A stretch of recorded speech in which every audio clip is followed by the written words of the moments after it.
it's time for the Q&A portion of today's talk. So if anyone has questions that they'd like to ask the speaker, you can write them down, and our volunteers are circulating through the room with pens and paper. And you can give them to me, and I'll direct the questions to the speaker myself. So to start off, a little bit more about your background. Where are you from in Vietnam? I'm from Hanoi. And what are you said you're here on exchange at Chonnam. What are you studying? I'm studying English education.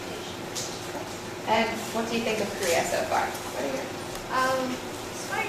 It's quite cool for me. Because, actually, Korea has been my very first international country I've been to. So I had a lot of rewarding experiences here. So yeah. Awesome. If you could just speak up just a little bit, since you were using the mic earlier, I think people can't quite hear in the back. So if you could just go forward. Thank you.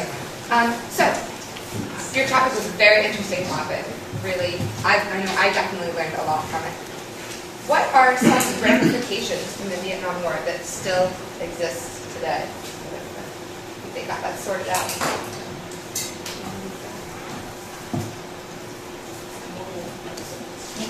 Yes, so what are some ramifications from the Vietnam War? Some things that happened that still affect the country today? The very first thing is the aftermath of the Agent Orange. As you can see from my slides, a lot of people were born with deformities, birth defects, cancer, tumors, and it still happened until today's generations, because it was genetically harmful. But that's why until now a lot of children from the areas that have been suffered from Agent Orange, they are born with deformities. This is economy. The economy was strongly influenced by the Vietnam War, because Ho Chi Minh started to develop our economy after the partition of the North and the South in 1954. So the North started growing crops to supply the South. But after a lot of bombarding from the America, so everything was destroyed. So a lot of bridges, and in 1972, America was under the leadership of Lyndon Nixon. He bombed the bridges in the north. He bombed the bridges in the north and destroyed a lot. It was the most traumatizing episode of the war. He bombed the bridges in the north, and it destroyed the North Vietnam. Very infrastructure. Are there any major differences between the North and the South of Vietnam now? You mean now, or yes, currently? Currently, we unified. So now the South Vietnam, actually the capital is Hanoi. It's located in the north, but economically, in terms of economy, the South Vietnam, we have Ho Chi Minh City, is more developed more than the north. So, do you think there's anything that can be learned for reuniting Korea with the way that the North and South Vietnam were able to reunite? Is there anything that can be learned here in Korea in the hopes of reuniting the whole peninsula? Well, this is a very tough question for me, actually.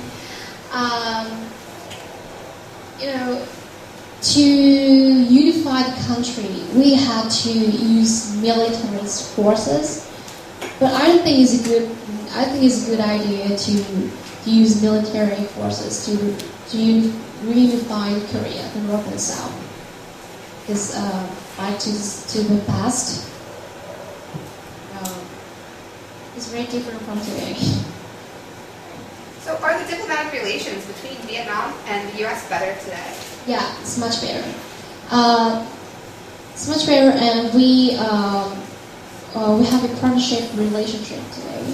So, the U.S. now, especially in terms of education, the U.S. is offering a lot of scholarship for Vietnamese students to study abroad in the U.S. And studying in the U.S. is my dream too. I want to go there someday to study. Yep. The relationship between the U.S. and Vietnam is getting better day by day. In Vietnam, we have a lot of companies. The American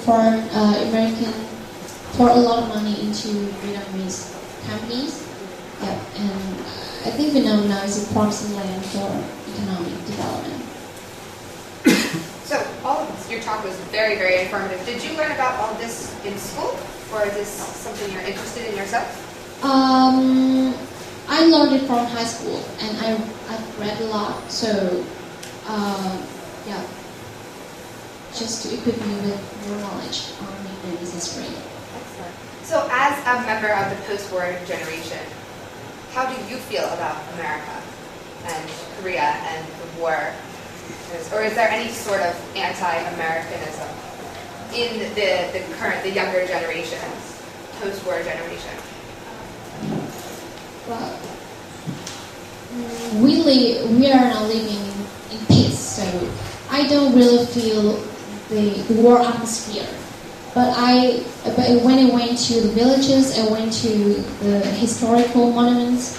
I can talk to some old people who were living in the war. So I listen to their story and learn a lot from them, and I can feel somehow I can feel they are still living in the war days, because they still remember exactly what happened in the war and how much painful they were, how much pain they had to suffer, and especially the women who had to say goodbye to their husbands and sons who had to go to the battlefield. They are very old, and when I talk to them, I can feel their pain very clearly, because they were supposed to have a better life. They had their husbands and sons, but all their husbands and sons died in the battlefield. So, for me, I can feel, his sorrow in my heart. So we have a lot of really interesting questions. Your talk was quite interesting, generated a lot of interesting questions. If one of your questions was not asked, you can come and speak to the speaker directly after the talk. This is the one last question for you for today.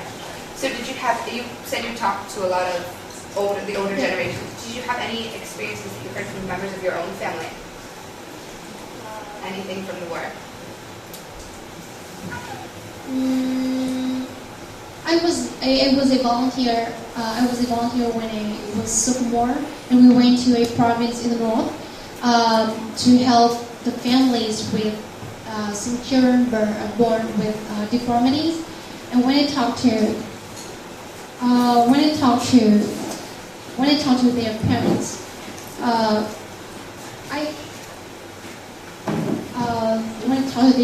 and they cried a lot, So